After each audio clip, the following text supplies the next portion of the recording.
আমার আল্লাহ বলেন আল ইয়াউমা নাখতিমু আলা আফওয়াহিম, কাল কিয়ামতের ময়দানে আমি আল্লাহ মানুষের জবানকে বন্ধ করে দিব, আমি আল্লাহ মানুষের মুখের মধ্যে সিলমোহর মেরে দিব। ওয়া তুকাল্লিমুনা আইদিহিম, মানুষের হাতগুলো আমার সাথে কথা বলবে। ওয়া তাশহাদু আরজুলুহুম, মানুষের পাগুলি আমার কাছে সাক্ষী দিবে। বিমা কানু ইয়াকসিবুন, মানুষের কৃতকর্মের ব্যাপারে। মুহতারাম হাজরিন বাজান, কাল হাসরের ময়দানে প্রথমে মানুষ নিজের ওজুর আপত্তি পেশ করতে থাকবে। মুশরিকরা বলবে, ওগো আল্লাহ, আমি কুফরি করি নাই, আমি গুনাহ করি নাই, আমি কোনো গুনাহ করি নাই। গুনাহগাররা বলবে, আপনার ফেরেশতারা যেই সমস্ত গুনাহ লিখেছে এগুলো সব বানোয়াটি গুনাহ লিখেছে, এই সমস্ত গুনাহ আমরা করি নাই। কাল হাসরের মাঠে মানুষের হাত পা সাক্ষ্য দিবে। পা বলবে, হাত বলবে আমার দ্বারা অমুক গুনাহ করেছে। মানুষের পা বলবে আমার দ্বারা অমুক জায়গায় গিয়ে অমুক গুনায় জড়িত হয়েছে। বাজান, সূরা ইয়াসিনের 65 নম্বর আয়াত দ্বারা বোঝা যায় হাত পা সাক্ষ্য দিবে। এবং সূরা হামিম মাস-সাজদার 20 নম্বর আয়াতে আল্লাহ জানিয়ে দিয়েছে, ইয়াশহাদু সামউকুম ওয়ালা আবসারুকুম ওয়ালা জুলুদুকুম, ইয়াশহাদু সাক্ষ্য দিবে সামউকুম তোমাদের কানগুলো, আবসারুকুম তোমাদের চক্ষুগুলো, ওয়ালা জুলুদুকুম তোমাদের শরীরের চামড়াগুলো। মুহতারাম হাজরিন, গুনাহগাররা তাদেরকে সম্বোধন করে বলবে, তোমরা কেন আমাদের বিরুদ্ধে সাক্ষ্য দিলে? তখন তারা বলবে, আল্লাহ তাআলা আজকে সবাইকে কথা বলার শক্তি দিয়ে দিয়েছেন, আমার আল্লাহ আজকে আমাদেরকেও বাক শক্তি দিয়ে আমাদের থেকে কথা বলিয়েছেন। মনে রাখতে হবে বাজান, আমাদের শরীরের অঙ্গ প্রত্যঙ্গ, আমাদের শরীরে যা কিছু আছে এগুলো আসলে মূলত আমাদের নয়, এই সমস্ত কিছু হচ্ছে আল্লাহ রব্বুল আলামিনের দান। তাই তো হাসরের ময়দানে যখন আমাদের ব্যাপারে জিজ্ঞাসা করা হবে তারা সমস্ত সত্যি কথা বলে দিবে। সূরা হামিম মাস-সাজদার 20 নম্বর আয়াত দ্বারা বোঝা যায় আমরা মানুষের থেকে গুনাহ গোপন করতে পারবো, আমরা অন্যের থেকে গুনাহ গোপন করতে পারবো। হয়তো কেউ দেখছে না, হয়তো কেউ বুঝছে না, কিন্তু আমরা নিজের শরীরের অঙ্গ প্রত্যঙ্গ থেকে কখনোই গুনাহ গোপন করতে পারবো না। মূল্যবান নিয়ামত হলো ঈমান, মূল্যবান নিয়ামত হলো ইলম। বাজান, এই ইলমের কারণে হযরতে আদম আলাইহিস সালাতু ওয়াস সালাম, আমাদের আদি পিতা হযরতে আদম আলাইহিস সালাতু ওয়াস সালাম সমস্ত ফেরেশতাদের সামনে সম্মানিত হয়েছিলেন, সমস্ত ফেরেশতাদের উপর তাকে প্রাধান্য দেওয়া হয়েছিল। আল্লাহ রাব্বুল আলামিন কুরআনুল কারীমের সূরা বাকারার 31 নম্বর আয়াতের মধ্যে বলেছেন, وعلم آدم الأسماء كلها ثم عرضهم على الملائكة فقال أنبئوني بأسماء هؤلاء إن كنتم صادقين। আল্লাহ রাব্বুল আলামিন এই আয়াতের মধ্যে বলেন, وعلم آدم الأسماء كلها, আমাদের আদি পিতা হযরতে আদম আলাইহিস সালাতু ওয়াস সালামকে সমস্ত নামসমূহ শিক্ষা দিয়েছিলেন। সমস্ত নামসমূহের বস্তুগুলো আল্লাহ তাআলা আদম আলাইহিস সালাতু ওয়াস সালামকে শিক্ষা দিয়েছিলেন। সুম্মা আরদাহুম আলাল মালাইকা,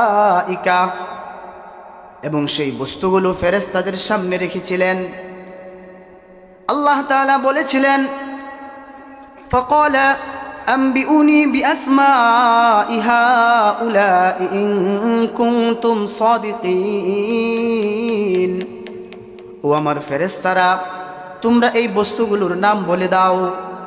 ইন কুনতুম সাদিকিন, যদি তোমরা সত্যবাদী হয়ে থাকো। আল্লাহর ফেরেশতারা বলেছিলেন, ওগো আল্লাহ, আপনি আমাদেরকে যেটুকু ইলম শিক্ষা দিয়েছেন আমরা সেইটুকু আলেমই বলতে পারবো, এর বেশি কিছু আমরা জানি না। আল্লাহ রব্বুল আলামিন হযরতে আদম আলাইহিস সালাতু ওয়াস সালামকে বলেন, হে আদম, তুমি এই সমস্ত বস্তুগুলোর নাম বলে দাও। হযরতে আদম আলাইহিস সালাতু ওয়াস সালাম সমস্ত জিনিসের নামগুলো বলে দেয়। তখন ফেরেশতারা আদম আলাইহিস সালাতু ওয়াস সালামের শ্রেষ্ঠত্ব স্বীকার করে নিয়েছিলেন এবং হযরতে আদম আলাইহিস সালাতু ওয়াস সালামকে সম্মানের সেজদা জানিয়েছিলেন। মুহতারাম হাজিরিন, বুঝা গেল এই আলেমের কারণে হযরতে আদম আলাইহিস সালাতু ওয়াস সালাম সম্মানিত হয়েছিলেন। এই আলেমের কারণে হযরতে আদম আলাইহিস সালাতু ওয়াস সালামের শ্রেষ্ঠত্ব বেড়ে গিয়েছিল। এই আলেমের কারণে হযরতে আদম আলাইহিস সালাতু ওয়াস সালামকে ফেরেশতারা সম্মানের সেজদা জানিয়েছিলেন। তাফসীরে তাবারিতে আসছে, ইবনে আব্বাস রাদিয়াল্লাহু তাআলা আনহু বলেছেন, যখন আল্লাহ রব্বুল আলামিন ফেরেশতাদেরকে জানিয়েছিলেন, ও আমার ফেরেশতারা, আমি দুনিয়াতে আমার খলিফা নিযুক্ত করতে চাই, আমি দুনিয়াতে আমার প্রতিনিধি নিযুক্ত করতে চাই, আমি দুনিয়াতে মানুষ সৃষ্টি করতে চাই। তখন ফেরেশতারা বলেছিল, ওগো আল্লাহ, আমরা তো রয়েছি আপনার ইবাদত করার জন্য, আমরা তো রয়েছি আপনার উপাসনা করার জন্য, আপনার হুকুম পালনের জন্য। মানুষ সৃষ্টির কি প্রয়োজন রয়েছে? তারা তো দুনিয়াতে ঝগড়া ফাসাদ করবে, মারামারি করবে, হত্যাকাণ্ড করবে। আল্লাহ তাআলা বলেছিলেন, ইন্নী আ'লামু মিনাল্লাহি মা লা তা'লামুন, আমি আল্লাহ যা জানি তোমরা তা জানো না।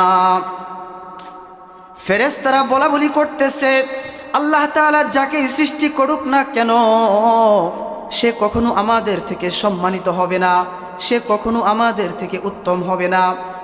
আল্লাহ তাআলা যাকেই সৃষ্টি করুক না কেন, সে কখনোই আমাদের থেকে জ্ঞানী হবে না। কারণ আল্লাহ তাআলা আমাদেরকে আগে সৃষ্টি করেছেন, আমরা যেইটুকু দেখেছি সে ততটুকু দেখেনি। মোট কথা, ফেরেশতারা নিজেদের ইলম নিয়ে গর্বিত ছিল।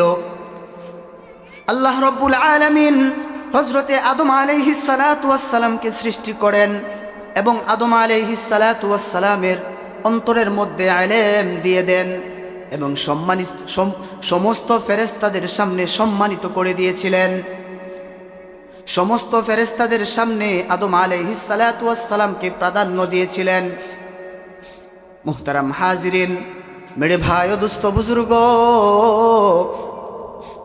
আল্লাহ রব্বুল আলামিন কুরআনুল কারীমের মধ্যে সূরা আলাকের প্রথম 5টি আয়াত নাজিল করেন। সেই 5টি আয়াতের মধ্যে সর্বপ্রথম আয়াতে আল্লাহ তাআলা শিক্ষার কথা বলেছেন। আল্লাহ তাআলা বলেন, ইকরা বিসমি রাব্বিকাল্লাযী খলাক, ইকরা, তুমি পড়ো তোমার প্রভুর নামে যিনি তোমাকে সৃষ্টি করেছেন। বাজান, শিক্ষার গুরুত্ব কতটা তা এই আয়াত দ্বারা বোঝা যায়। কেননা আল্লাহ রব্বুল আলামিন কুরআনুল কারীমের মধ্যে বহু জিনিসের নির্দেশ দিয়েছেন, কুরআনুল কারীমের মধ্যে বহু জিনিসের আদেশ দিয়েছেন, কিন্তু আমার আল্লাহ সর্বপ্রথম আদেশ হলো ইকরা, তুমি পড়ো। সর্বপ্রথম আল্লাহ রব্বুল আলামিন পড়ার নির্দেশ দিয়েছেন। বাজান, এই আয়াতের মধ্যে আমাদেরকে 2টা জিনিস শিক্ষা দেওয়া হয়েছে। 1 নাম্বার হলো তাওহীদ, 2 নাম্বার হলো ইলম হাসিল করা। তাওহীদ বলা হয় আল্লাহ রব্বুল আলামিনের একাত্মবাদ, মনে প্রাণে আল্লাহ তাআলার সৃষ্টিকে বিশ্বাস করা। আল্লাহ তাআলা তামাম জাহানকে সৃষ্টি করেছেন, আসমান জমিন সৃষ্টি করেছেন, সমুদ্র সৈকত পাহাড় পর্বত সৃষ্টি করেছেন। এই কথার ইয়াকিন রাখা, এই কথার বিশ্বাস রাখা। আল্লাহ তাআলা তো বলেছেন আল্লাযী খলাক, এটার অর্থই হলো আল্লাহ তাআলা সমস্ত সৃষ্টিকারী। আল্লাহ তাআলার সৃষ্টির মধ্যে কারো কোনো শরীক নাই। এই কথার ইয়াকিন রাখার নামই হলো ঈমান। তাফসীরে মারিফুল কুরআনের মধ্যে আসছে আল্লাহ তাআলা সূরা আলাকের 2 নম্বর আয়াতে মানুষ সৃষ্টির কথা বলেছেন এবং 3 নম্বর আয়াতে আল্লাহ ইলম হাসিল করার কথা বলেছেন। এর কারণ হলো একমাত্র ইলমের কারণে আল্লাহ রাব্বুল আলামিন মানুষকে সমস্ত জীবজন্তু থেকে পৃথক বানিয়েছেন। একমাত্র ইলমের কারণে আল্লাহ রাব্বুল আলামিন মানুষকে আশরাফুল মাখলুকাত হিসাবে প্রেরণ করেছেন। মুহতারাম হাজিরিন, मेरे भाई और दोस्तों बुजुर्ग, আল্লাহ রাব্বুল আলামিন কুরআনুল কারীমের সূরা জুমারের 9 নম্বর আয়াতের মধ্যে বলেন, কুল হাল ইয়াস্তাভিল্লাযীনা ইয়ালামুনা ওয়াল্লাযীনা লা ইয়ালামুন। হে নবী, আপনি জিজ্ঞেস করুন, হাল ইয়াস্তাভি, তারা কি সমান হইতে পারে কিনা? আল্লাযীনা ইয়ালামুন, যাদের ইলম রয়েছে, ওয়াল্লাযীনা লা ইয়ালামুন, এবং যাদের ইলম নাই। হে নবী, আপনি জিজ্ঞেস করুন, যাদের ইলম আছে এবং যাদের ইলম নাই তারা কি সমান হইতে পারে কিনা? শুধু তাই নয়, আমার আল্লাহ সূরা মুজাদালাতের 11 নম্বর আয়াতের মধ্যে বলেছেন, ইয়ারফাইল্লাহুল্লাযীনা আমানু মিনকুম ওয়াল্লাযীনা উতুল ইলমা দারাজাত।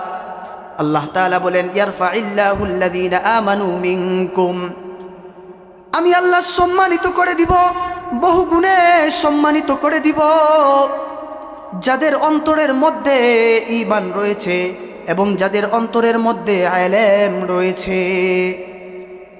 মুহতারাম হাজিরিন, এই আয়াত দ্বারা বোঝা যায় যাদের ঈমান রয়েছে আল্লাহ তাআলা তাদের সম্মান বাড়িয়ে দিবেন।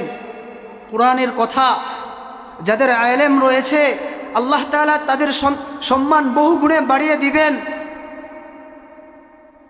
কিন্তু আফসোসের বিষয় হলো, দুঃখের বিষয় হলো, যেই জাতির ধর্মে গ্রন্থের প্রথম আয়াতের মধ্যে শিক্ষার কথা বলা হয়েছে, সেই জাতি আজ শিক্ষার দিক দিয়ে গাফেল হয়ে আছে। বর্তমানে 90% মুসলিম ইসলামের প্রাথমিক জ্ঞান রাখছে না এবং জেনারেল শিক্ষায়ও পিছিয়ে রয়েছে। মনে রাখবেন, শিক্ষা জাতির মেরুদণ্ড, মূর্খতা হচ্ছে জাতির ক্যান্সার। শিক্ষাবিহীন কোনো জাতি প্রতিষ্ঠিত হতে পারে না, শিক্ষাবিহীন কোনো সমাজ প্রতিষ্ঠিত হতে পারে না। এই জন্যই রাসূলুল্লাহ সাল্লাল্লাহু আলাইহি ওয়াসাল্লাম ইলম হাসিল করার বহু ফজিলত বর্ণনা করে গিয়েছেন। সুনানে তিরমিজি শরীফের 2685 নম্বর হাদিসের মধ্যে আসছে, হযরতে আবু উমামা বাহিলি রাদিয়াল্লাহু তাআলা আনহু থেকে বর্ণিত আছে, তিনি বলেছেন, একবার আল্লাহর রাসূল সাল্লাল্লাহু আলাইহি ওয়াসাল্লামের নিকট 2 ব্যক্তি সম্পর্কে আলোচনা হইতেছিল। এক ব্যক্তি হলো আবেদ, অর্থাৎ মূর্খ কিন্তু ইবাদতকারী। আরেক ব্যক্তি হলো আলেম। আল্লাহর রাসূল বলেছিলেন, আবেদের উপর আলেমের মর্যাদা ততটা যতটা আমার মর্যাদা তোমাদের মধ্যে একজন সাধারণ ব্যক্তির উপর রয়েছে। মুহতারাম হাজিরিন, এই হাদিস দ্বারা বোঝা যায় আলেমের মর্যাদা অনেক বেশি। রাসূল উদাহরণ দিয়েছেন যে যতটা মর্যাদা রাসূলের রয়েছেন একজন সাধারণ ব্যক্তির চাইতে, একজন আলেমের সাধারণ মানুষ থেকে অনেক বেশি মর্যাদা রয়েছে। রাসূল সাল্লাল্লাহু আলাইহি ওয়াসাল্লামের সহিহ হাদিস। আজকে আমরা আমাদের সন্তানদেরকে আলেম বানাই না, আজকে আমরা আমাদের সন্তানদেরকে হাফেজ বানাই না, আজকে আমরা আমাদের সন্তানদেরকে মাদ্রাসায় পাঠাই না, আজকে আমরা আমাদের সন্তানদেরকে স্কুলে পাঠাই, কলেজে পাঠাই। বাজান, কোনো সমস্যা নাই, আপনি আপনার সন্তানকে স্কুলে পাঠান, কলেজে পাঠান, কোনো সমস্যা নাই। যদি ভালো হয় আলহামদুলিল্লাহ, আর যদি খারাপ হয় বাজান, কাল কিয়ামতের ময়দানে আপনার এই সন্তান আপনার বুকের উপর পাড়া দিয়ে জাহান্নামের মধ্যে লাফ দিবে। আল্লাহ তাআলা যখন জিজ্ঞেস করবে যে তুমি এমনটি কেন করলে, তখন সন্তান বলবে, দুনিয়াতে আমার বাবা আমাকে মাদ্রাসায় পাঠায় নাই যেখানে কুরআন শিক্ষা দেওয়া হয়, আমার বাবা আমাকে মাদ্রাসায় পাঠায় নাই যেখানে নামাজ শিক্ষা দেওয়া হয়, আমার বাবা আমাকে স্কুলে পাঠিয়েছে, কলেজে পাঠিয়েছে যেখানে কোরআনের শিক্ষা দেওয়া হয় না, নামাজের শিক্ষা দেওয়া হয় না।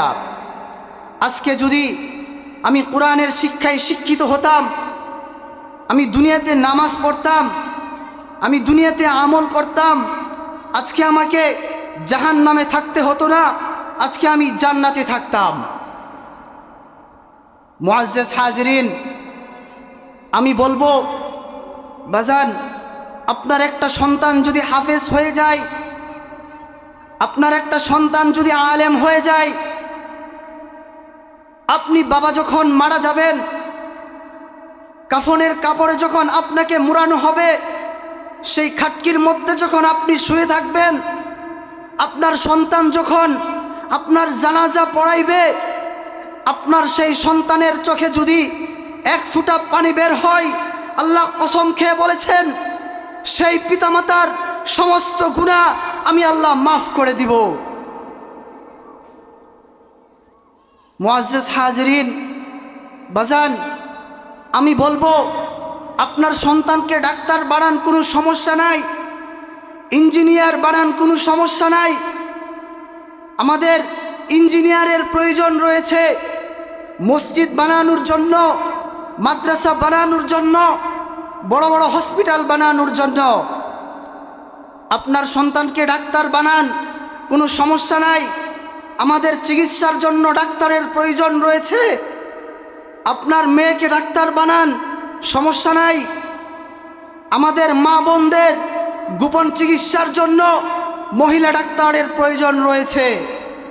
কিন্তু বাজান, আমি বলবো আপনার সন্তানকে আদর্শ শিক্ষায় শিক্ষিত করুন, ধর্মীয় শিক্ষায় শিক্ষিত করুন, যেন আপনার সন্তান কোরআন বুঝতে পারে, যেন আপনার সন্তান আল্লাহকে চিনতে পারে, যেন আপনার সন্তান 5 ওয়াক্ত নামাজ পড়তে পারে, যেন আপনার সন্তান আলেম উলামাকে মুহাব্বত করতে পারে।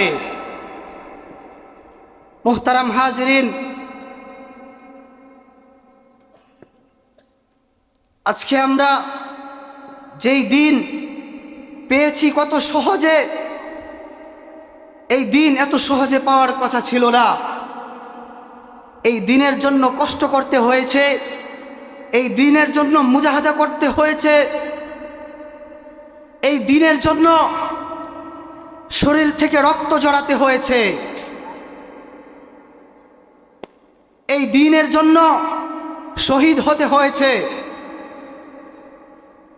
এই দিনের জন্য হযরতে বেলাল রাদিয়াল্লাহু তাআলা আনহুকে বাজান, হযরতে বেলাল রাদিয়াল্লাহু তাআলা আনহুকে কতই না কষ্ট সহ্য করতে হয়েছে। হযরতে বেলাল রাদিয়াল্লাহু তাআলা আনহুকে উত্তপ্ত বালুর উপর টেনে হেঁচড়ে নিয়ে বেড়ানো হয়েছে। হযরতে বেলাল রাদিয়াল্লাহু তাআলা আনহুর বুকের মধ্যে বিশাল পাথরের টুকরা রেখে দেওয়া হয়েছে। তারপরেও হযরতে বেলাল ধর্ম ত্যাগ করে নাই। এত কষ্টের পরেও বেলালের কানের কাছে যায় শুনে, বেলালের মুখের কাছে যায় শুনে বেলাল বলতেছে, আল্লাহু আহাদ, আল্লাহু আহাদ। বাজান, শুধু তাই নয়, এই দ্বীনের জন্য, এই ইসলামের জন্য ফেরাউনের দাসীকেও কষ্ট সহ্য করতে হয়েছে। ফেরাউনের দাসী তার 7টি সন্তান সহ জীবন্ত অবস্থায় তেলে পড়তে হয়েছে। এক একটি করে সন্তান ফালায়া দেয়, এক একটি করে সন্তান তেলের মধ্যে ফালায়া দেয়। তাই চায়া দেখে সন্তানগুলির মা মাঝে মাঝে কান্দে, আবার মাঝে মাঝে হাসে। বলে, তুমি কেন হাসছো, তুমি কেন কাঁদতেছো, একটু পরে তো তোমাকেও ফেলে দিব। মা জবাব দেয়, তুমি যখন আমার সন্তানকে গরম তেলের মধ্যে ফালায়া দাও, যখন আমার সন্তান মৃত্যুর জন্য ছটফট করতে থাকে, আমার অনেক কষ্ট হয়, আমি কষ্ট সহ্য করতে পারি না, তখন আমি কান্না করি।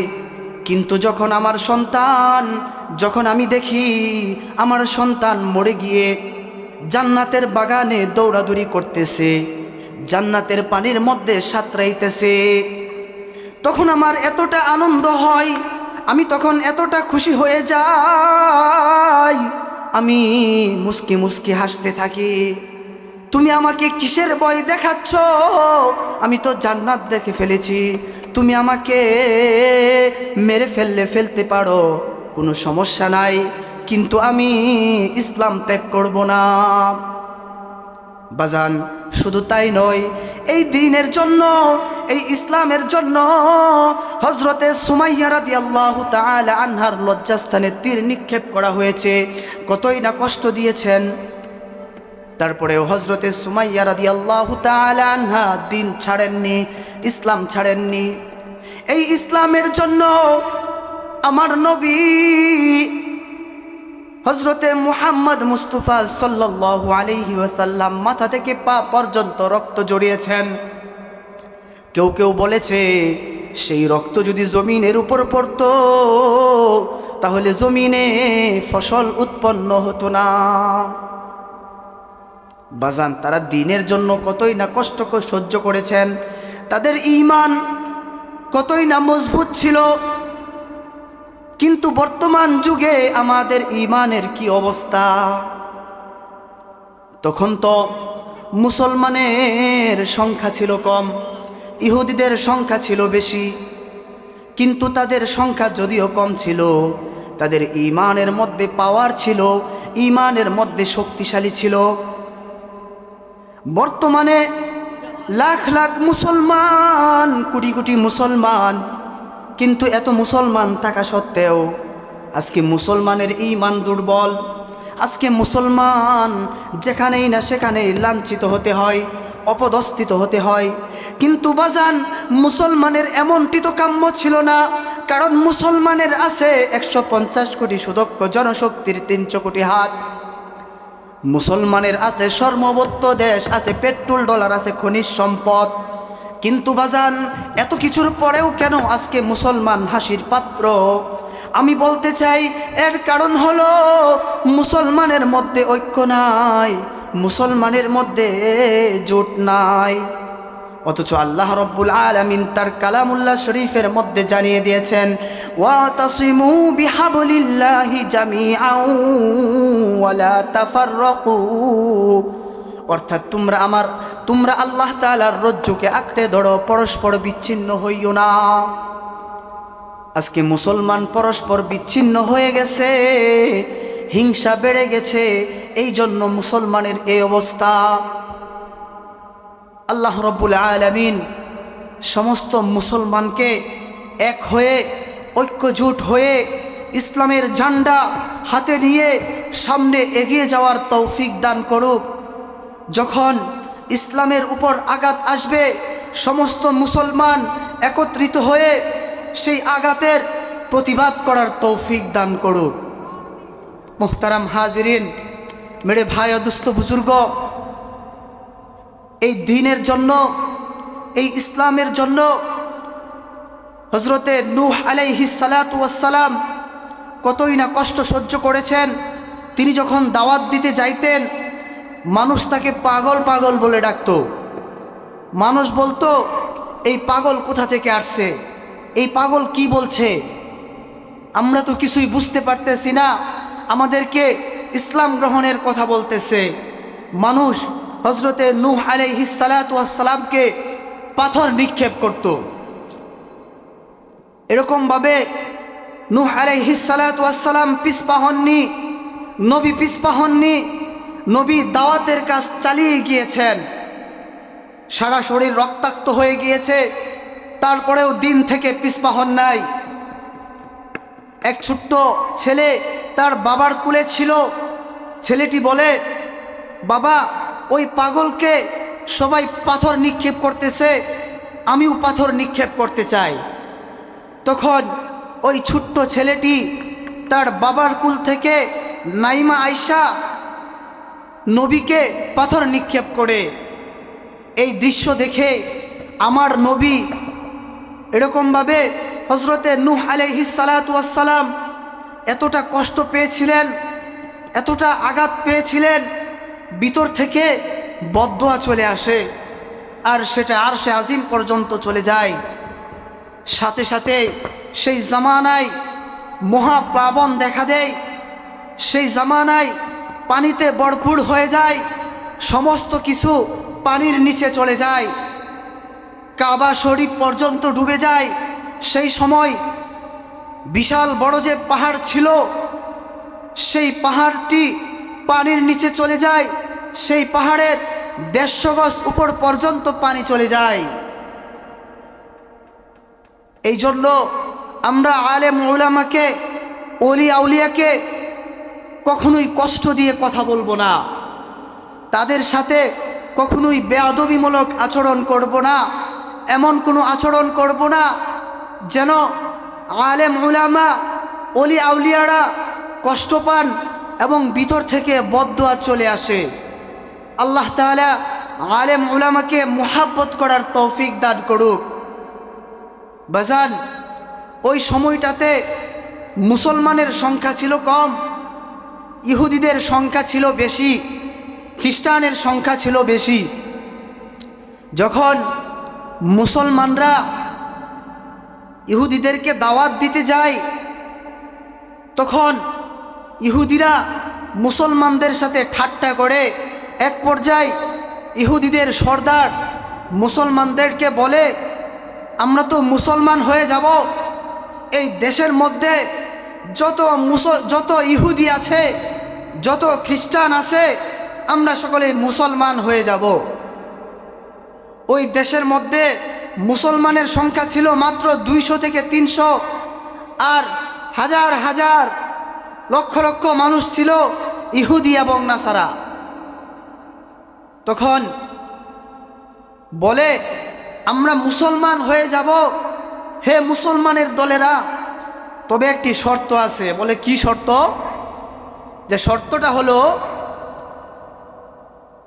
তোমাদেরকে 3টি প্রশ্ন করব, যদি 3টি প্রশ্নের জবাব দিতে পারো তাহলে আমরা মুসলমান হয়ে যাব, আর যদি জবাব দিতে না পারো তাহলে যে তোমরা 200-300 মুসলমান আছো, তোমাদের ইহুদি হতে হবে, নাসারা হতে হবে, খ্রিস্টান হতে হবে। বলো রাজি আছো কিনা? মুসলমান বলে, হ্যাঁ আমরা রাজি আছি। বলে, 3টা প্রশ্ন করব, 3টা প্রশ্নের জবাব দিতে হবে, তবে কুরআন হাদিস থেকে জবাব দিলে চলবে না, যুক্তি দিয়ে বুঝাইতে হবে। বলে, প্রশ্নগুলা কি? যে প্রশ্ন হচ্ছে, 1 নাম্বার প্রশ্ন হলো যে আমার আল্লাহ, যে তোমাদের আল্লাহ এখন কি করতেছে। 2 নাম্বার প্রশ্ন হলো, তোমাদের আল্লাহ কোন দিক ফিরে আছে। 3 নাম্বার প্রশ্ন হলো, আল্লাহ তাআলার পূর্বে কে ছিল? উত্তর দাও। 3 দিন সময় দিলাম, 4র্থ দিন সেই ময়দানের মধ্যে সকলেই উপস্থিত থাকবে, সেখানে জবাব দিতে হবে। বাজান, 1 দিন চলে যায়, 2 দিন চলে যায়, মুসলমানরা প্রশ্নের জবাব খুঁজে পায় না। কুরআন হাদিসের দলিল দিয়ে দিলে তো চলবে না, লজিকভাবে দিতে হবে। প্রশ্নের উত্তর খুঁজে পাই না, মুসলমানরা চিন্তিত হয়ে যায়। বাজান, মুসলমানরা খাওয়া দাওয়া ছেড়ে দেয়, মুসলমানরা সকালেও খায় না, দুপুরেও খায় না, রাতেও খায় না। এইবার মুসলমানরা কি করবে? 3য় দিন ছোট্ট একটি বালক মাদ্রাসার ছাত্র যায় বলে, হুজুর, আপনি তো সকালেও খান নাই, দুপুরেও খান নাই, রাতেও খান নাই, আপনার কি হয়েছে? আপনারা এত চিন্তিত কেন? তখন হুজুর বলে, তুমি তো ছোট মানুষ, শুনে কি করবে? তোমার শোনার কোনো প্রয়োজন নাই, তুমি চলে যাও। তখন এই ছোট্ট বালকটি বলে, হুজুর গো, ও হুজুর, আপনাকে বলতেই হবে। আপনি যতক্ষণ পর্যন্ত না বলবেন আমি এখান থেকে লড়ব না। তখন হুজুর বলে, আচ্ছা তাহলে শোনো, আমাদেরকে ইহুদিরা 3টা প্রশ্ন করেছে। যদি আমরা 3টা প্রশ্নের জবাব দিতে না পারি তাহলে আমাদের ইহুদি হতে হবে, নাসারা হতে হবে। আর যদি আমরা 3টা প্রশ্নের জবাব দিতে পারি তাহলে তারা মুসলমান হয়ে যাবে। আমাদেরকে 3 দিন সময় দিয়েছে, সময় শেষ হয়ে গেছে। কালকে সেই ময়দানের মধ্যে জবাব দিতে হবে। বাজান, তখন ওই ছোট্ট বালকটি বলে, হুজুর গো, কালকে কোথায়, কোন ময়দানের মধ্যে জবাব দিতে হবে? আমাকে নিয়ে যাইবেন, আমি প্রশ্নের জবাব দিয়ে দিব। বিশাল বড় ময়দান, 4র্থ দিন। বিশাল ময়দানের মধ্যে এক পাশে মুসলমানরা আত্তাহিয়াতুর সূরতে বসে আছে, অপর পাশে ইহুদিরা পায়ের উপর পা তুলে বসে আছে। ইহুদিদের সর্দার সিংহাসনের মধ্যে বসে আছে। তখন ওই পাশ থেকে আওয়াজ আসে, ও মুসলমানের দলেরা রে, তোমাদের মধ্যে কে আছো আমার প্রশ্নের জবাব দিবে? তখন ওই ছোট্ট বালকটি দাঁড়িয়ে যায়। ওই মাদ্রাসার ছোট্ট ছেলেটি দাঁড়িয়ে বলে, হুজুর, আমি আছি প্রশ্নের জবাব দিব। যে হে বাদশাহ, আমি আছি প্রশ্নের জবাব দিব। তোমার 3টা প্রশ্নের জবাব আমি দিব, তবে একটা শর্ত আছে, তোমার আমার একটা প্রশ্নের জবাব দিতে হবে। যদি তুমি আমার একটা প্রশ্নের জবাব দিতে পারো তাহলে আমি তোমার 3টা প্রশ্নের জবাব দিব। তখন বাদশাহ মুস্কি হাসি দিয়া বলে, বলো তোমার প্রশ্নটা কি? বলে, আমার প্রশ্নটা হলো, যে প্রশ্ন করে সে বড় হয় না যে উত্তর দেয় সে বড় হয়? বাজান খুব চিন্তায় পড়ে যায়, সর্দার খুব চিন্তায় পড়ে যায়। চিন্তা করতে করতে বলে, যে প্রশ্ন করে সে তো জানে না, জানতে চায়। যে উত্তর দেয় সে তো জানেওয়ালা, সে তো জানে। তার মানে যে প্রশ্ন করে সে ছোট আর যে উত্তর দেয় সে বড়। তখন বলে, হে বালক, তুমি শোনো, যে প্রশ্ন করে সে ছোট আর যে উত্তর দেয় সে বড়। বলে, 3টা প্রশ্ন কে করবে? তুমি করবে না আমি করব? তখন বাদশা বলে, 3টা প্রশ্ন তো আমি তোমাকে করব। বলে, 3টা প্রশ্ন যদি তুমি করো তাহলে তোমার আর আমার মধ্যে বড় কে হলো? তুমি বড় না আমি বড়? ছোট্ট বালকটি বলে, তখন বাদশা চিন্তা করে বলে, তুমি তো বড়, আমি তো ছোট। বাজান ছোট্ট বালকটি বলে, এরে বাদশা, তুমি যদি ছোট হও আর আমি যদি বড় হই তাহলে তুমি কেন সিংহাসনের মধ্যে বসে আসছো? আর আমি বড় হয়ে কেন জমিনের মধ্যে বসে আসি? তুমি তোমার সিংহাসন থেকে নাইমা জমিনের মধ্যে বসে যাও আর আমাকে তোমার সিংহাসনের মধ্যে জায়গা করে দাও। বাজান তখন ইহুদিদের বাদশা হাঁটি হাঁটি পা পা করে জমিনের মধ্যে নাইমা যায়। আর ওই ছোট্ট বালকটি সিংহাসনের মধ্যে গিয়ে বসে। বলে, এইবার বলো তোমার প্রথম প্রশ্নটা কি ছিল? বলে, আমার প্রথম প্রশ্নটা হলো, এখন আল্লাহ কি করতেছে? বলে, বাদশাহ তুমি শুনে নাও, আমার আল্লাহ এখন এটাই করেছে, তোমাকে তোমার অহংকারের সিংহাসন থেকে নিচে নামিয়ে জমিনের মধ্যে বসাই দিছে। আর আমার আল্লাহ তোমার সেই অহংকারের সিংহাসনের মধ্যে আমাকে জায়গা করে দিছে। তখন ইহুদিরা চিন্তায় পড়ে যায়। জবাবের তো লজিক রয়েছে, মুসলমানরা মুস্কি মুস্কি হাসে। এইবার বলে, বলো তোমার দ্বিতীয় প্রশ্ন কি? বলে, আমার দ্বিতীয় প্রশ্ন হলো আল্লাহ তাআলা কোন দিক ফিরে আছে? বলে, মোমবাতি নিয়ে আসো। মোমবাতিটা জ্বালায়া দেয়। বলে, তুমি বলো মোমবাতির আগুন কোন দিক দিচ্ছে? বলে, মোমবাতির আগুন তো চতুর্দিকেই দিচ্ছে। এই বাদশা, এই সামান্য মোমবাতির আগুন যদি চতুর্দিকে দিতে পারে, তুমি বুঝা নেও আমার আল্লাহ চতুর্দিকে তাকিয়ে আছে। আমার আল্লাহ সমস্ত কিছুই দেখেন, আসমানেও দেখেন, জমিনেও দেখেন, ডানে দেখে, বামে দেখে, সমস্ত কিছুই আমার আল্লাহ দেখে। আমার আল্লাহ তো এমন শ্রবণ শক্তির অধিকারী, সেই গাঢ় অন্ধকারের গভীর রজনীতে যদি পিপিলিকাও হাঁটে, সেই পায়ের আওয়াজ আমার আল্লাহ শুনতে পান। আল্লাহ তাআলার চোখের অগোচরে কিছুই হতে পারে না। বলে, তোমার তৃতীয় প্রশ্নটা কি? যে তৃতীয় প্রশ্নটা হলো আল্লাহ তাআলার পূর্বে কে ছিল? বলে, তুমি 10 থেকে নিচে নামতে থাকো, গুনতে থাকে, যখন শেষের সংখ্যায় চলে আসে, বলে এইবার বলো এর পূর্বে কি ছিল? বলে, এর পূর্বে তো কিছুই ছিল না, এইটা আছে, থাকবে, এবং ছিল, আছে, সামনেও থাকবে। বলো, তুমি বুঝা নাও আমার আল্লাহ পূর্ব থেকেই ছিল, আমার আল্লাহ বর্তমানে আছে, আমার আল্লাহ ভবিষ্যতে আজীবন থাকবে। কত সুন্দরভাবে প্রশ্নগুলোর জবাব দিয়ে দেয়। তিনি আর কেউ নয়, যিনি প্রশ্নগুলির জবাব দিয়েছেন তিনি হলেন আমাদের মাযহাবের ইমাম হযরতে ইমাম আবু হানিফা রহমতুল্লাহি আলাইহি। মুহতারাম হাজিরিন, মেরে ভাই দোস্ত বুজুর্গ, বয়ান শেষ করে দিব, আরেকজন বক্তা চলে আসছে, সামান্য কিছুক্ষণ আলোচনা করব। মুহতারাম হাজিরিন, আজকে আমরা জীবনটাকেই সব কিছু মনে করতেছি, দুনিয়াটাকেই সব কিছু মনে করতেছি, কিন্তু বাজান দুনিয়াটা কিছুই নয়।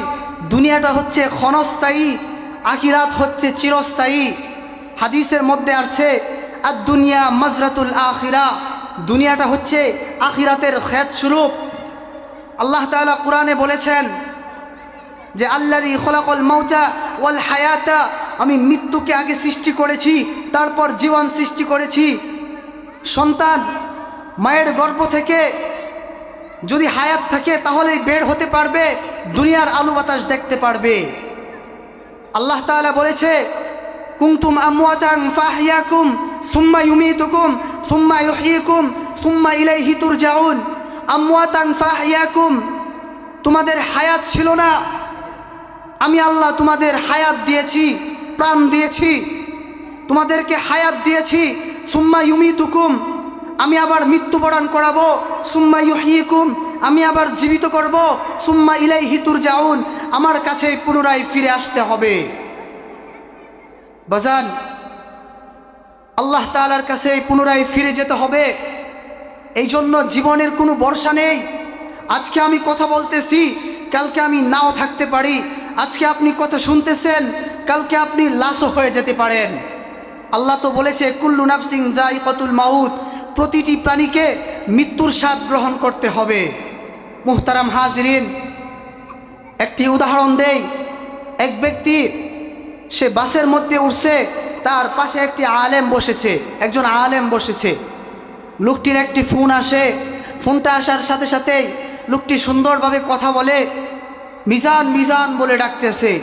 কিছুক্ষণ পর লোকটির আরেকটি ফোন আসে, ফোনটা আসার সাথে সাথেই লোকটি হাউমাউ করে চিৎকার শুরু করে, লোকটি কান্নাকাটি করতে শুরু করে, বুকের জামা কাপড় ছিঁড়তে শুরু করে, বোতাম ছিঁড়তে শুরু করে। এইবার জিজ্ঞেস করে, আপনার কি হয়েছে? আপনি এমন করতেছেন, পূর্বে তো আপনি ভালো ছিলেন, কত সুন্দরভাবে কথা বলছিলেন, মিজান মিজান বলে ডাকতেছিলেন, এখন আপনার কি হলো? বাজান, লোকটি জবাব দেয়, হুজুর, ও হুজুর, আপনি তো আমার পাশে ছিলেন, আপনি তো শুনেছিলেন, আপনি তো দেখেছিলেন আমি কত সুন্দরভাবে মিজান মিজান বলে ডাকতেছিলাম। বলে, হ্যাঁ আমি শুনেছি হুজুর, হুজুর ওইটা আমার ছেলে মিজান ছিল। আমার ছেলে মিজানের আজকে বিবাহ, কন্যার লাল শাড়ি পরে গেছে, দুমদাম করে অনুষ্ঠান হচ্ছে। আমার ছেলে মিজান বিয়ের পিড়িতে বসে না, বাবার জন্য অপেক্ষা করতেছে, বাবাকে নিয়ে সে বিয়ে করবে। কিন্তু হুজুর কিছুক্ষণ পূর্বে আমার বাইকনা ফোন দিয়া বলতেছে, মামা গো, ও মামা, তোমার মিজান তো আর মিজান নাই, তোমার মিজান কিছুক্ষণ পূর্বে অ্যাক্সিডেন্ট করে মারা গিয়েছে। বাজান দেখেন জীবন কতটা ছোট। যে মিজানের স্বাদ ছিল বিয়ে করবে, বাচ্চা কাচ্চা হবে, কিন্তু সেই মিজানের স্বাদ আর পূর্ণ হলো না, নিমিষেই শেষ হয়ে গেছে। বাবাকেও মিজান রিসিভ করতে পারলো না। মুহতারাম হাজিরিন, এই জন্য দুনিয়া থেকে আমাদের সকলকেই চলে যেতে হবে, কিন্তু আমরা কি নিয়ে কবরে যাব? আমরা কি নিয়ে কবরে যাব? কবর তো ভয়াবহ হবে যদি ঈমান আমল নিয়ে কবরে যাইতে না পারি। কিয়ামত তো ভয়াবহ হবে যদি ঈমান আমল নিয়ে সেই কিয়ামতের ময়দানে উঠতে না পারি। সেই কিয়ামত এতটাই ভয়াবহ হবে যে কিয়ামতের দিন প্রত্যেক নবী নিজের কথা চিন্তা করবে, এমনকি প্রত্যেক মানুষ নিজের কথা চিন্তা করবে, ইয়া নাফসি করতে থাকবে। হজরতে মুসা আলাইহিস সালাতু ওয়াস সালাম বলবেন, ওগো আল্লাহ, তুমি তো দুনিয়াতে আমাকে কালিমুল্লাহ উপাধি দিয়েছিলে, তুমি তোমার সেই কালিমুল্লাহর বন্দুকদের খাতিরে কিয়ামতের ভয়াবহ বিপদ থেকে রক্ষা করো। হজরতে ঈসা আলাইহিস সালাতু ওয়াস সালাম বলবেন, তুমি তো আমাকে রূহুল্লাহ উপাধি দিয়েছিলে, তুমি তোমার সেই রূহুল্লাহর বন্দুকদের খাতিরে কিয়ামতের ভয়াবহ বিপদ থেকে রক্ষা করো। হজরতে ইব্রাহিম আলাইহিস সালাতু ওয়াস সালাম বলবেন, তুমি তো আমাকে খলিলুল্লাহ উপাধি দিয়েছিলে, তুমি তোমার সেই খলিলুল্লাহর বন্দুকদের খাতিরে কিয়ামতের ভয়াবহ বিপদ থেকে রক্ষা করো। কিন্তু বাজান, একজন মানুষ রয়েছেন, একজন নবী রয়েছেন, যিনি নিজের কথা ভাববেন না, যিনি নিজের কথা ভাববেন না, যিনি কখনোই নিজের কথা ভাবেননি, যিনি উম্মতের কথা ভেবেছেন। দুনিয়াতেও যিনি নিজের উম্মতের কথা ভেবেছেন, দুনিয়াতেও উম্মতের কথা ভেবেছেন এবং আখিরাতেও উম্মতের কথা ভাববেন, তিনি আর কেউ নয়, তিনি হলেন আমার নবী, আপনার নবী, দয়ার নবী, মায়ার নবী, তাজেদারে মদিনা, হজরতে মুহাম্মদ মুস্তাফা সাল্লাল্লাহু আলাইহি ওয়াসাল্লাম। তিনি বলবেন, ওগো আল্লাহ,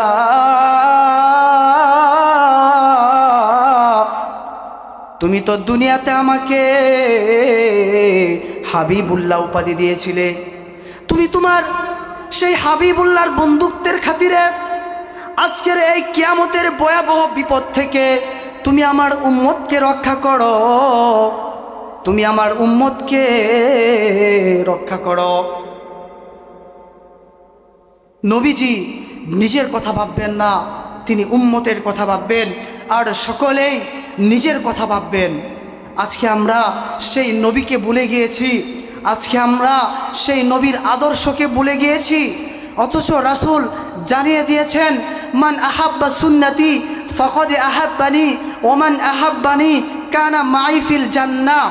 যে ব্যক্তি আমার সুন্নতকে ভালোবাসলো সে যেন আমাকে ভালোবাসলো, আর যে আমাকে ভালোবাসবে সে জান্নাতে আমার সাথে থাকবে, রাসূল জানিয়ে গিয়েছেন।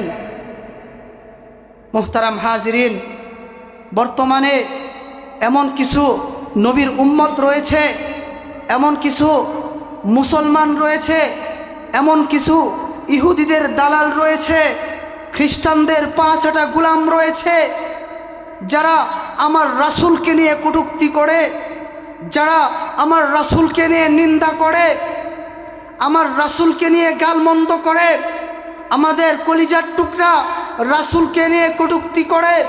আমি তাদেরকে পরিষ্কার ভাষায় জানিয়ে দিতে চাই, তুমি যেই হাত দিয়ে আমার কলিজার টুকরা রাসূলকে নিয়ে কটূক্তি করছো, সেই হাত আল্লাহ ভেঙে দিবে।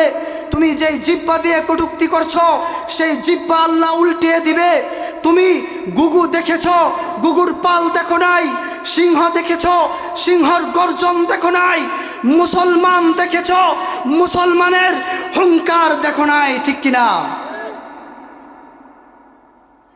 মুহতারাম হাজিরিন, বাজান, আমরা যদি সেই কিয়ামতের দিনকে সহজ করতে চাই, সেই কিয়ামতের দিন যদি আমাদের জন্য সহজ হয়ে যায়, এর থেকে বড় পাওয়া আমাদের আর কি হবে? কিন্তু কিয়ামতের দিন এমনি এমনি তো সহজ হবে না। যদি আপনি গুনাহ করেন, তাহলে তো সেই কিয়ামতের দিন আপনার জন্য সহজ হবে না।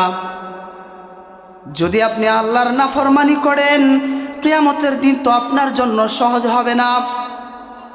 বাজান, আপনি যদি মনে করেন আমি গুনাহ করছি, হয়তো আল্লাহ তাআলা দেখছেন না, হয়তো আল্লাহ তাআলা বুঝতেছেন না, এটা আপনার ভুল ধারণা। আমার আল্লাহ সমস্ত কিছু দেখেন, সমস্ত কিছু জানেন। মানুষের ভালো মন্দ সমস্ত কিছুর খবর তো আমার আল্লাহ রাখেন। আমার আল্লাহ তো মানুষের প্রকাশ্যের খবর রাখেন, আমার আল্লাহ তো মানুষের গোপনের খবর রাখেন। আমার আল্লাহ তো এমন দৃষ্টিশক্তির অধিকারী, তার চোখের অগোচরে কিছুই হতে পারে না। আমার আল্লাহ তো এমন শ্রবণ শক্তির অধিকারী, গভীর রজনীতে অন্ধকারে যদি পিপিলিকাও চলে, সেই পায়ের আওয়াজ আমার আল্লাহ শুনতে পান। এই সমস্ত জানা থাকা সত্ত্বেও আমার আল্লাহ মানুষের আমলের প্রমাণস্বরূপ 4 রকম মাখলুক নিযুক্ত করে দিয়েছেন এবং জানিয়ে দিয়েছেন কাল হাসরের ময়দানে, কাল কিয়ামতের মাঠে সেই সাক্ষীগুলো তোমাদের আমলের সাক্ষী দিবে। তোমরা ভালো মন্দ যেই কাজ করো না কেন সাক্ষ্য দিবে। এবং জানিয়ে দিয়েছেন তোমরা গুনাহ বর্জন করে ফেলো, কোনো কিছুই আমার সামনে গোপন করতে পারবে না। আমার আল্লাহ রব্বুল আলামিন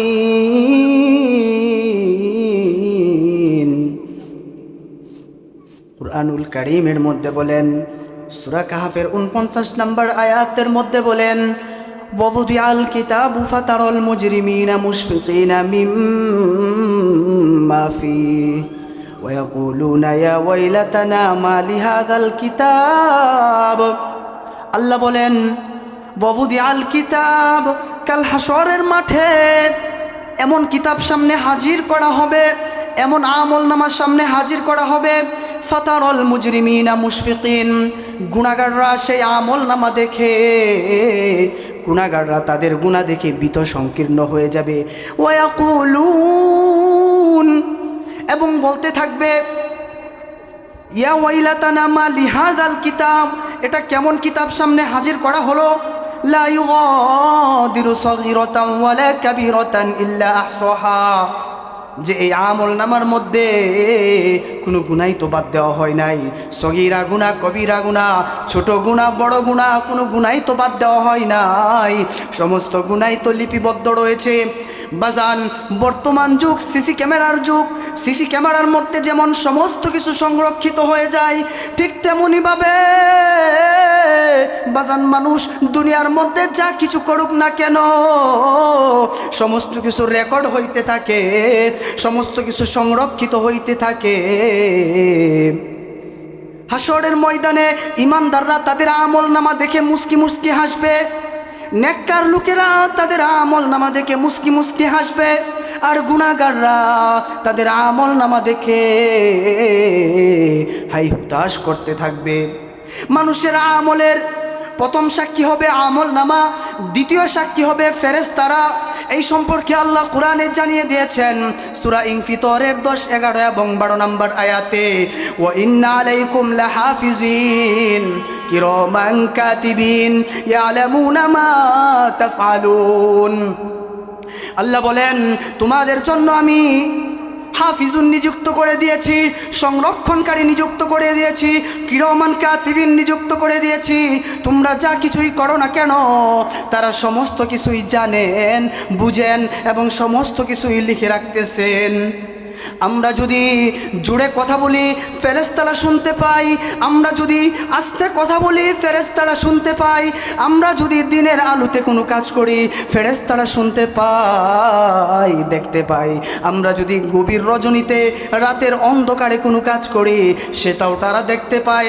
আল্লাহ তাআলা ফেরেশতাদেরকে এমন ক্ষমতা দিয়ে দিয়েছেন যে তারা আমরা যা কিছুই করি না কেন তারা সমস্ত কিছু দেখেন, শুনেন এবং বুঝেন, সেই আমল নামার মধ্যে লিখে রাখতেছেন।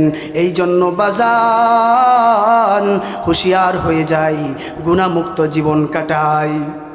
মানুষের আমলের তৃতীয় সাক্ষী হবে মানুষের আমল নামা। এই সম্পর্কেও আল্লাহ কোরআনে জানিয়ে দিয়েছেন। সূরা ইয়াসিনের 65 নম্বর আয়াতের মধ্যে বলেন, আল-ইয়াউমা নাখতিমু আলা আফওয়াহিহিম ওয়া তুকাল্লিমুনা আইদিহিম ওয়া তাশহাদু আরজুলুহুম বিমা কানু ইয়াকসিবুন। আমার আল্লাহ বলেন, আল-ইয়াউমা নাখতিমু আলা আফওয়াহিহিম, কাল কিয়ামতের ময়দানে আমি আল্লাহ মানুষের জবানকে বন্ধ করে দিব, আমি আল্লাহ মানুষের মুখের মধ্যে সিলমোহর মেরে দিব। ওয়া তুকাল্লিমুনা আইদিহিম, মানুষের হাতগুলো আমার সাথে কথা বলবে। ওয়া তাশহাদু আরজুলুহুম, মানুষের পাগুলি আমার কাছে সাক্ষী দিবে। বিমা কানু ইয়াকসিবুন, মানুষের কৃতকর্মের ব্যাপারে। মুহতারাম হাজরিন বাজান, কাল হাসরের ময়দানে প্রথমে মানুষ নিজের ওজুর আপত্তি পেশ করতে থাকবে। মুশরিকরা বলবে, ওগো আল্লাহ, আমি কুফরি করি নাই, আমি গুনাহ করি নাই, আমি কোনো গুনাহ করি নাই। গুনাহগাররা বলবে, আপনার ফেরেশতারা যেই সমস্ত গুনাহ লিখেছে এগুলো সব বানোয়াটি গুনাহ লিখেছে, এই সমস্ত গুনাহ আমরা করি নাই। কাল হাসরের মাঠে মানুষের হাত পা সাক্ষ্য দিবে। পা বলবে, হাত বলবে আমার দ্বারা অমুক গুনাহ করেছে। মানুষের পা বলবে আমার দ্বারা অমুক জায়গায় গিয়ে অমুক গুনাহে জড়িত হয়েছে। বাজান, সূরা ইয়াসিনের 65 নম্বর আয়াত দ্বারা বোঝা যায় হাত পা সাক্ষ্য দিবে।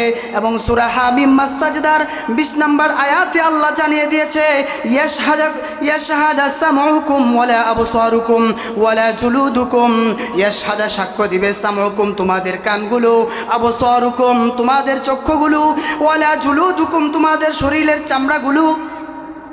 মুহতারাম হাজরিন, গুনাহগাররা তাদেরকে সম্বোধন করে বলবে, তোমরা কেন আমাদের বিরুদ্ধে সাক্ষ্য দিলে? তখন তারা বলবে, আল্লাহ তাআলা আজকে সবাইকে কথা বলার শক্তি দিয়ে দিয়েছেন। আমার আল্লাহ আজকে আমাদেরকেও বাক শক্তি দিয়ে আমাদের থেকে কথা বলিয়েছেন। মনে রাখতে হবে বাজান, আমাদের শরীরের অঙ্গ প্রত্যঙ্গ, আমাদের শরীরে যা কিছু আছে এগুলো আসলে মূলত আমাদের নয়, এই সমস্ত কিছু হচ্ছে আল্লাহ রব্বুল আলামিনের দান। তাই তো হাসরের ময়দানে যখন আমাদের ব্যাপারে জিজ্ঞাসা করা হবে তারা সমস্ত সত্যি কথা বলে দিবে। সূরা হামিম মাস-সাজদার 20 নম্বর আয়াত দ্বারা বোঝা যায় আমরা মানুষের থেকে গুনাহ গোপন করতে পারবো, আমরা অন্যের থেকে গুনাহ গোপন করতে পারবো। হয়তো কেউ দেখছে না, হয়তো কেউ বুঝছে না, কিন্তু আমরা নিজের শরীরের অঙ্গ প্রত্যঙ্গ থেকে কখনোই গুনাহ গোপন করতে পারবো না। বাজান, হাসরের ময়দানে মানুষের আমলের চতুর্থ সাক্ষী হবে জমিন। মানুষ জমিনের উপর যা কিছু করুক না কেন জমিন তার সাক্ষ্য দিয়ে দিবে। জমিন বলবে, উমুক বান্দা উমুক সময় আমার উপর এই উমুক কাজ করেছে। এই সম্পর্কে আল্লাহ তাআলা কুরআনুল কারীমের সূরা জিলজালের 4 এবং 5 নম্বর আয়াতের মধ্যে বলেছেন, ইয়াউমাইযিন তুহাদ্দিসু আখবারাহা বিআন্না রাব্বাকা আওহা লাহা। কাল হাসরের ময়দানে কিয়ামতের দিন জমিন তার খবরাখবর বলে দিবে। আমার আল্লাহ আপনার প্রভু জমিনকে সব কিছু বলে দেওয়ার জন্য নির্দেশ করবেন। বাজান, বুখারীর হাদিসের মধ্যে আসছে 3353 নম্বর হাদিস, আল্লাহর রাসূল সাল্লাল্লাহু আলাইহি ওয়াসাল্লাম বলেছেন, সাহাবীদেরকে বলেন, আল্লাহ বলেছেন ইয়াউমা ইদিন তুহাদ্দিসু আখবারুহা, জমিন তার খবরাখবর বলে দিবে। তুমি কি জানো, তোমরা কি জানো জমিনের খবরাখবর বলতে কি? সাহাবীরা বলে আল্লাহ এবং তার রাসূলই ভালো জানেন। তখন আল্লাহর নবী বলে জমিনের খবরাখবর বলতে হলো প্রত্যেক নরনারী যারা জমিনের উপর বসবাস করতেছে, জমিনের উপর থাকতেছে, তারা জমিনের মধ্যে যেই কাজই করুক না কেন, যে আমলই করুক না কেন, সেটা ভালো হোক আর মন্দ হোক, জমিন তার সাক্ষ্য দিয়ে দিবে, জমিন তার খবরাখবর বলে দিবে। জমিন বলবে আমার দ্বারা আমার উপর অমুক দিন অমুক সময় অমুক বান্দা অমুক গুনার কাজ করেছে, আমার উপর অমুক সময় অমুক দিন অমুক বান্দা এই অমুক নেক কাজটা করেছে। মুহতারাম হাজরিন, বোঝা গেল আমরা আমাদের কোনো আমলই আল্লাহ তাআলার থেকে গোপন করতে পারবো না। এবং আল্লাহ রাব্বুল আলামিন আমাদেরকে যে অসংখ্য নিয়ামত দিয়েছেন, সেই নিয়ামতের কথা স্মরণ করে আমরা আল্লাহ তাআলার ইবাদত উপাসনায় মনোযোগী হয়ে যাব। বাজান, ছোট্ট একটি উদাহরণ দিয়ে বয়ান শেষ করে দিব। এক ব্যক্তি, এক যুবক ইব্রাহিম ইবনে আদহাম রহমতুল্লাহি আলাইহির কাছে আসেন। আয়েশা বলেন, হুজুর আমি বড় গুনাহগার, গুনাহ ছাড়তে পারছি না, আপনি আমাকে এমন একটি উপায় বলুন যেন আমি গুনাহ করতে পারি কিন্তু আমার যাতে কোনো শাস্তি না হয়। তখন আল্লাহর ওলি বলেন, এমন 5টি উপায় রয়েছে, যদি অবলম্বন করতে পারো তাহলে গুনাহ তোমার কোনো শাস্তি দিতে পারবে না। বলে কি সেই 5টি উপায়? মুস্কি মুস্কি হাসে বলে দিন সেই 5টি উপায় কি? 1 নাম্বার উপায় হলো, তুমি যদি আল্লাহর নাফরমানি করতে চাও, তুমি যদি গুনাহ করতে চাও, আল্লাহর রিজিক খেও না। তখন যুবক বলে, হুজুর এটা আপনি কি বললেন? দুনিয়ার মধ্যে যত খাদ্য খোরাক রয়েছে সবই তো আল্লাহর দান, আমি যদি খাবার না খাই আমি কোথায় খাবো? এটা তো হতে পারে না। আপনি দ্বিতীয় উপায়টি বলুন। আল্লাহর ওলি বলে, দ্বিতীয় উপায় হলো, তুমি যদি নাফরমানি করতে চাও আল্লাহর রাজ্যে বসবাস করিও না। যুবকটি বলে, তামাম জাহানের মধ্যে যত জায়গা রয়েছে সমস্ত জায়গার মালিক তো আল্লাহ, আমি কোথায় গুনাহ করব? আল্লাহর ওলি বলে, মালিকের জায়গায় থাকবা, মালিকের সাথে নাফরমানি করবা, এমনটি তো হতে পারে না। আপনি তৃতীয় উপায়টি বলুন। তৃতীয় উপায় হলো, তুমি যদি গুনাহ করতে চাও, যদি নাফরমানি করতে চাও, এমন কোনো গোপন জায়গায় চলে যাও যেখানে আমার আল্লাহ তোমাকে দেখতেছেন না। যুবকটি বলে, হুজুর এমন কোনো জায়গা আছে কি যেখানে আমার আল্লাহ দেখে না? আমি তো জানি আসমান জমিনের মধ্যে যত জায়গা রয়েছে সমস্ত কিছু আল্লাহ তাআলা দেখেন, এমনকি মানুষের অন্তরের খবর পর্যন্ত আল্লাহ রাখেন, আমি কোথায় গিয়ে গুনাহ করব? আল্লাহর ওয়ালি বলে, তুমি আল্লাহর রিজিক খাইবা, তার জমিনের মধ্যে থাকবা এবং তার নাফরমানি করবা, অথচ তিনি তোমাকে দেখতেছেন, আবার তুমি মুক্তির আশা রাখো। এটা কিভাবে সম্ভব?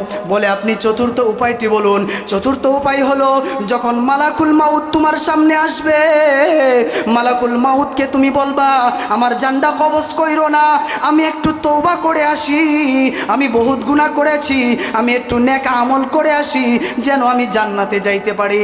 তখন যুবকটি বলে, হুজুর মালাকুল মাউত তো আমাকে সময় দিবে না, মালাকুল মাউত তো আমার কথা শুনবে না, আপনি পঞ্চম উপায়টি বলুন। তখন হুজুর বলে, ইব্রাহিম ইবনে আদহাম বলে, যখন কাল হাসরের ময়দানে তোমার আমল নামার সামনে আনা হবে, যখন গুনায় ভরপুর থাকবে, আল্লাহ তাআলা যখন ফেরেশতাদেরকে বলবে এই লোকটাকে জাহান্নামের মধ্যে ফালায়া দাও, তখন তুমি শক্ত হয়ে দাঁড়িয়ে থাকবে, ফেরেশতাদের সাথে মোকাবেলা করবে, তুমি তাদের কথা শুইলো না। যুবকটি বলে, হুজুর গো, ও হুজুর এমন সাধ্য কার রয়েছে যে ফেরেশতাদের মোকাবেলা করবে? আল্লাহর ওলি বুঝিয়ে দিলেন, হে যুবক, তুমি আল্লাহর জমিনে থাকবা, আল্লাহর রিজিক খাইবা, তার সাথেই নাফরমানি করবা, আবার মালাকুল মাউত তোমার জান কবজ করতে আসলে তার থেকে তওবা করার জন্য সময় নিতে পারবা না। আবার যখন কাল হাসরের ময়দানে তোমার আমলনামা পেশ করা হবে, তোমাকে যখন জাহান্নামের মধ্যে ফালাই দেওয়া হবে, তখন তুমি সেই শাস্তির প্রতিবাদও করতে করতে পারবা না, তাহলে তুমি কিভাবে মুক্তির আশা রাখো? তখন যুবকটি বলে, হুজুর গো, ও হুজুর, এইটুকু আমার জন্য যথেষ্ট, আর নসিহত লাগবে না। আমি আজকে থেকে তওবা করতেছি, আমি আর জীবনেও গুনাহ করব না। আমি আজকে থেকে তওবা করতেছি, আমি আর কখনোই আল্লাহ তাআলার সাথে নাফরমানি করব না। মুহতারাম হাজিরিন, আমরা যারা গুনাহ করি আমাদের অবস্থা সেই যুবকের মতোই। আমরা না পারবো আল্লাহ তাআলার থেকে গুনাহকে গোপন করতে, না পারবো আল্লাহ তাআলার শাস্তির প্রতিরোধ করতে, সেই ক্ষমতাও আমাদের নাই। অতএব দোয়া করি আল্লাহ তাআলা সব সময় যেন আমাদেরকে নাফরমানি থেকে হেফাজত করেন এবং বেশি বেশি নেক আমল করার তৌফিক দান করেন। ওয়া আখিরু দাওয়ানা আনিল হামদুলিল্লাহি রাব্বিল আলামিন।